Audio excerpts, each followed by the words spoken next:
lagi bersama kami di Newsline. Wow, kalau kita lihat sudah backgroundnya seperti ini, menyala Garudaku. Kita sudah siap ya untuk membahas trending topik Newsline yang kedua. Kita tampilkan kembali infografisnya untuk Anda. Ternyata ini tinggi sekali pencariannya, Jose ya. Bahkan mayoritas ya, sampai ratusan ribu. Wow, tembus 100 ribu lebih pemirsa jadwal Piala AFF 2024. Nah, langsung saja kita saksikan informasinya bahwa Timnas Indonesia akan memulai petualangan di Piala AFF 2024 dengan bertandang ke markas Myanmar pada Senin malam. Betul sekali Naila dan juga pemirsa, laga akan dimainkan di Stadion Tuwana di turnamen ASEAN Cup. Kali ini Indonesia berada di grup B ya bersama Myanmar, Vietnam, Filipina, dan Laos. Sebanyak 24 pemain dibawa pelatih Shin Tae-yong di Piala AFF kali ini. 2 pemain abroad yakni Ivar Jenner serta Justin Hapner tidak disertakan oleh pemain atau pelatih maksud kami asal Korea Selatan tersebut. Tidak mendapatkan izin dari klub menjadi alasan pelatih Shin Tae-yong untuk mencoret keduanya. Ya, namun sejumlah pemain andalan pelatih Shin Tae-yong tetap dibawa ya. Sebut saja ada Asnawi Mangkualam, kemudian ada Pratama Arhan, Marcelino Ferdinand, dan juga Rafael Struijk yang baru saja bergabung bersama skuad Garuda. Dari 24 pemain yang dibawa pelatih, sebanyak 16 pemain diantaranya akan menjalani debut di timnas senior. Meski begitu, ada 12 pemain yang pernah berada di bawah naungan Shin Tae-yong di Timnas U19 yang berlaga di Piala AFF U18 2022. Dengan formasi 3-4-2-1 tentunya, Shin Tae-yong diprediksi akan menurunkan kekuatan terbaik demi meraih poin penuh perdana. Nah, betul sekali, dan menghadapi Myanmar, Naila dan juga pemirsa, Timnas Indonesia memiliki catatan apik kala keduanya bertemu di Piala AFF. Selain tidak terkalahkan, tim Garuda tampil produktif dengan mencetak 20 gol ke gawang Myanmar. Di 5 laga pertemuan akhir kedua negara, tim Garuda superior dengan meraih 4 kemenangan dan 1 kali hasil imbang atau tidak terkalahkan dari Myanmar nih Naila. Oke, tapi meski demikian, pelatih Shin Tae-yong tetap berhati-hati menghadapi Myanmar yang tampil di hadapan publiknya ya. Kita akan simak pernyataan yang disampaikan Shin Tae-yong berikut ini. 미얀마 팀은 일단 승인 대표팀 나오니까 아무래도 우리보다 더 좋은 팀이지 않을까 조심스럽게 생각하고 있고 그렇지만 뭐 우리가 조직이나 모든 것을 잘 만들어서 나가면 승산은 분명히 있을 것이다 생각합니다. Dan pemirsa, untuk membahas peluang serta rintangan apa saja yang akan dihadapi Timnas Garuda di ASEAN Cup kali ini, kita akan berbincang dengan pengamat sepak bola Bung Anton Sanjoyo atau Bung Joy. Bung Joy, selamat sore. Selamat sore, Jose, Naila. Ya, Bung Joy, kita tahu dari beberapa pertandingan terakhir track recordnya cemerlang. Apakah untuk pertandingan nanti melawan Myanmar kita sudah bisa tenang menyaksikannya? Ya, ada perbedaan yang cukup mendasar ya pada pertandingan yang akan berlangsung nanti malam. Karena kan tim Indonesia kebanyakan ini dari skuad U22. Memang sebagian besar mereka juga adalah tim yang dibawa Shin Tae-yong di Piala AFF kelompok umur. Dan ini adalah tulang punggung sebetulnya tim Indonesia U20 yang disiapkan untuk Piala Dunia yang gagal digelar di Indonesia dan tim Indonesia gagal ikut ya. Dan ini kesempatan bagi banyak sekali pemain untuk mengecap debut internasional ya, terutama kalau kita bicara AFF ini kan sebetulnya untuk kelompok senior, tapi pemain-pemainnya kebanyakan pemain dari usia 22 tahun. Jadi menurut saya ini bagus sekali ya, karena ini kan regenerasi, memberi jam terbang kepada pemain muda itu mahal banget harganya. Jadi nggak bisa dinilai pakai apapun. Bahkan ada kekhawatiran kalau Indonesia kalah, katakanlah melawan Myanmar atau Laos, ranking Indonesia akan turun. Menurut saya nggak terlalu persoalan lah, karena kan memang ada pengaruh pada ranking, tapi koefisiennya sangat kecil. Jadi tidak terlalu berpengaruh lah dibandingkan dengan memberikan jam terbang internasional kepada pemain-pemain muda Indonesia. Saya rasa benang merahnya di situ ya.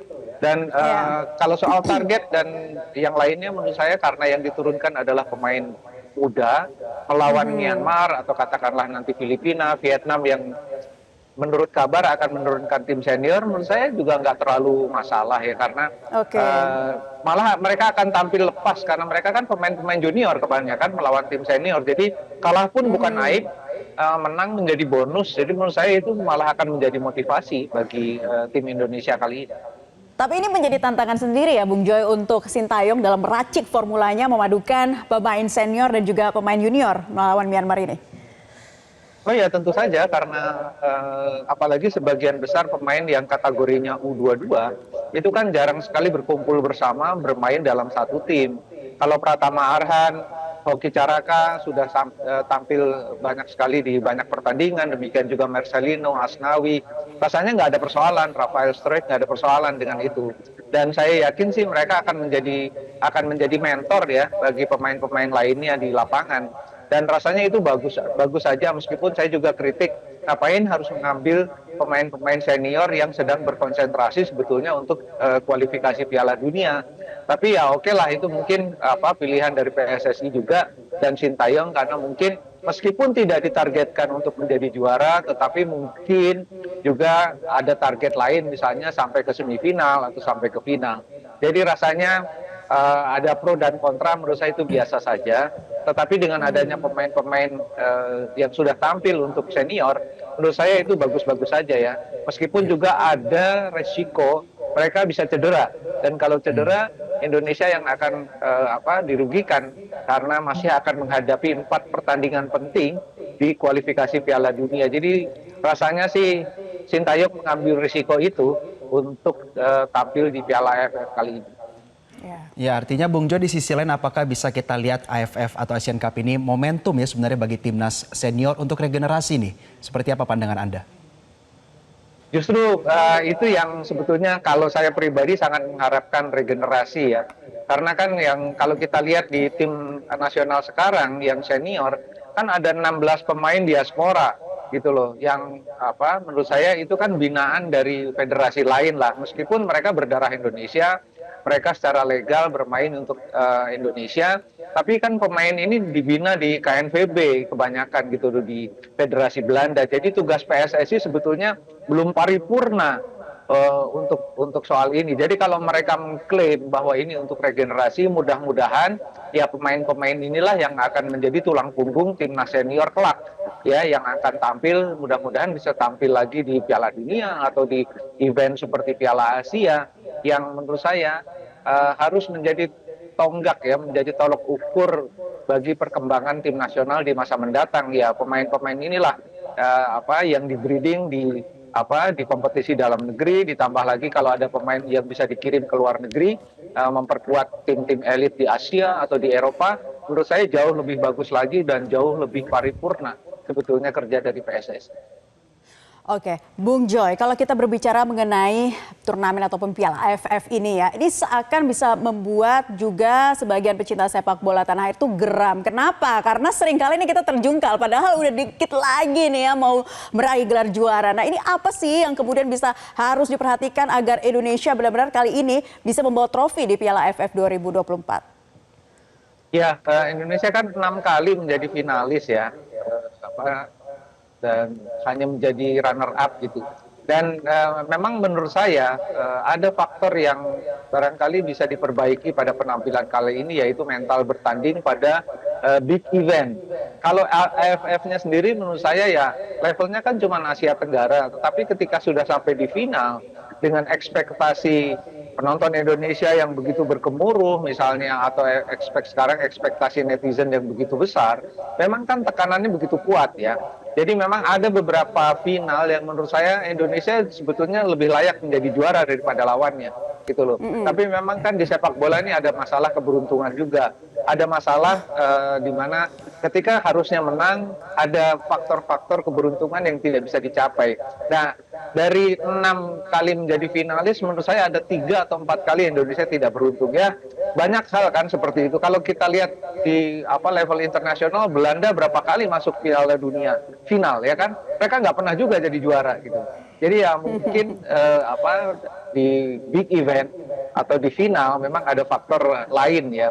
Faktor keberuntungan menurut saya juga sangat berpengaruh. Bukan keberuntungan dalam arti berjudi, tetapi memang kadang-kadang di sepak bola ini urusan satu blunder atau satu gol cantik saja bisa menjadi juara atau tidak. Itu maksud saya dengan keberuntungan. Jadi di Piala AFF ini memang Indonesia belum dinaungi keberuntungan, tetapi kalau sampai final sekarang pada AFF sekarang, saya yakin sih bisa menjadi juara.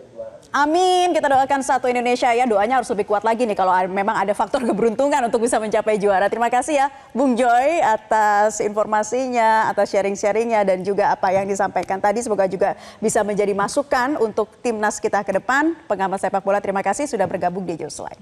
Ya, semoga nanti laga Indonesia melawan Myanmar dapat menghasil yang baik ya, pemirsa. Harus yang terbaik, kita doakan, kita dukung semuanya ya untuk Garuda Muda untuk bertanding di Myanmar ya.